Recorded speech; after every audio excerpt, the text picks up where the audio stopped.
கல்யாணம் ஆகி ப்ரெக்னென்சிலாம் முடிஞ்சு. ஸோ எல்லாமே எங்கே போனாலும் அஸ்வத் கூட தான் போகிறது, எல்லாமே அஸ்வத் கூட தான், எங்கே பார்த்தாலும் நீ அப்படின்னு இருந்துச்சு. ஸோ ஃப்ரெண்ட்ஸை தனியாக போய் மீட் பண்ணி இட்ஸ் பீன் லைக் 2 years ஆயிடுச்சு.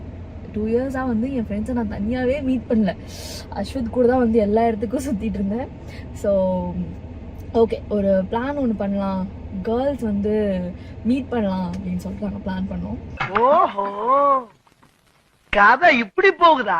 ஆனால் அந்த கேர்ள்ஸ் வந்து யாரு என்னன்றதெல்லாம் நான் வந்து நேரில் போய் காமிக்கிறேன். ஸோ 2 வருஷத்துக்கு அப்புறமா ஒரு கேர்ள்ஸ் டே அவுட்டு, அதுக்கு வந்து ரெடி ஆகி அண்ட் இந்த பிளான் வந்து எக்ஸிக்யூட் ஆகிறதுக்கே வந்து ரொம்ப மாதம் ஆச்சு.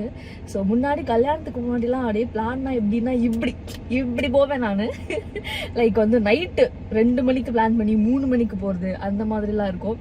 பட் இப்போ வந்து எல்லாத்தையும் பார்த்து குட்டியெல்லாம் வந்து செட் பண்ணி எல்லா அரேஞ்ச்மெண்ட்ஸும் பண்ணி, அதுக்கு முன்னாடி வந்து கேர்ள்ஸ் எல்லாரும் வந்து அந்த டேட்டில் அவைலபிளாக இருக்கணும், அதெல்லாம் செக் பண்ணி பல மாதத்துக்கு முன்னாடி பிளான் பண்ணி, அதில் திடீர்னு ஒருத்தன் வரலன்னு வா.